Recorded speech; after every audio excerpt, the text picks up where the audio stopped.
Hi, I'm Mark Tilley, and welcome back to Dirtbike Magazine's video series, the 22's 250 edition, where we take you up close and personal to all the 2022 motocross model 4-strokes available in the US. Today, we're getting our first chance to ride the all-new Honda CRF250R.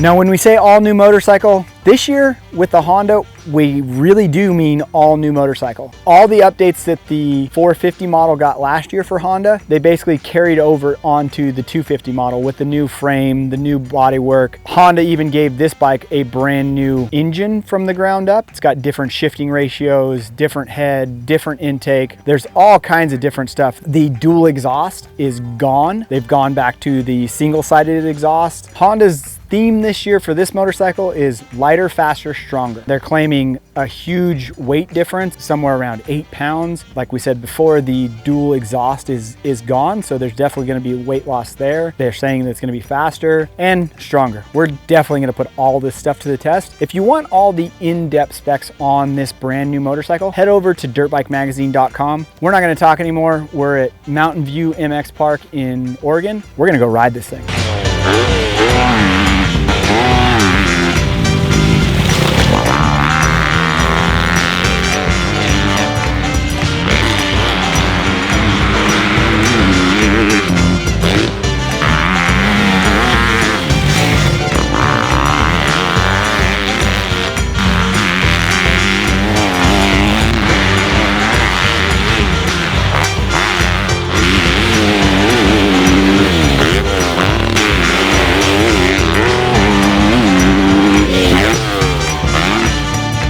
So we just finished our first day of testing on the 2022 Honda CRF250R. This bike feels nothing like the bike last year. It feels a lot thinner, a lot more compact. It's a lot easier to flick around. You saw the rider in this particular video is Carson Brown. We're pretty convinced that Carson can whip just about anything, but he did mention that it was easy to flick around. I noticed that it was easy to throw around in the air. When you slide back on the bike, it doesn't feel as wide because there isn't that extra pipe on the other side. It does have a little bit better bottom end, a stronger pull through the mid, and in like the aggressive map, it has a little bit more over rev on top when it comes to motor wise. Suspension wise, we kind of chase the front end a lot at this particular track because it's kind of slick, and especially when it gets water on it, it's even more slick. So we're not sure if the chasing of the front end and the knifing of the front end is track condition, or if when we get it back to tracks that we're normally used to riding on, if that chasing the front end is going to be the same type of thing. Didn't really touch a lot of the clickers. Personally, I slowed the rebound down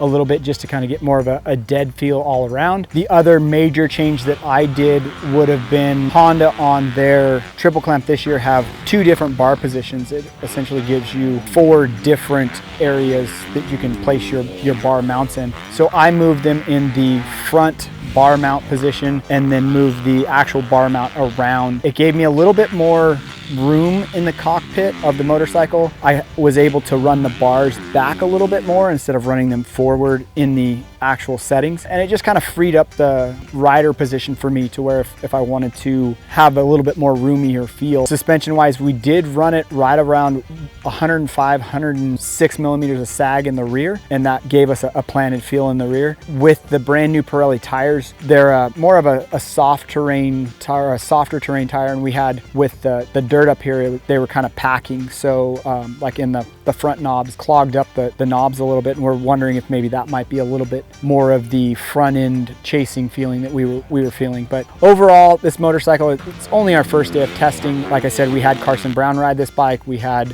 his girlfriend Claire actually rode this motorcycle to give us just different opinions. I rode it. So overall, it's a great starting point for the motorcycle for this year. We feel that it's a better starting point than what they gave us the 450 model at for this 2021 season. Again, this is our first day of testing on a track that some of us have never been to. Some of the terrain up here is not what we're used to. So we're really looking forward to getting it back to Southern California, riding it around the tracks that we're used to riding, so we know exactly how it goes. Oh, and I almost forgot to mention the mapping. The on-the-fly mapping capability that a lot of the manufacturers are bringing out, and Honda has 3 different maps that you can run basically at the push of a button. The standard map was really good here. It was easy to control. It had the power that we wanted. You know, slower map was a little bit too slow here. It bogged down on this particular track. But then we tried the aggressive map, and it's gonna sound kind of funny, but the aggressive map was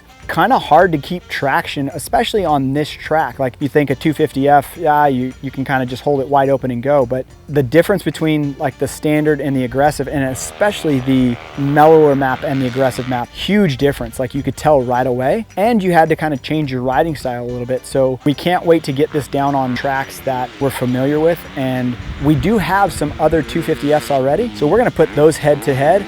Don't forget, shootout season just around the corner, and we're going to throw this bike in the ring with some of the other manufacturers' 250s and see how it stacks up for the 2022 Dirtbike Magazine 250 shootout. Don't forget, this is our first day of testing on the all-new Honda. We are going to put a lot more time on this motorcycle. There will be an in-depth test in an upcoming issue of the printed magazine, and check back to dirtbikemagazine.com for that test as well.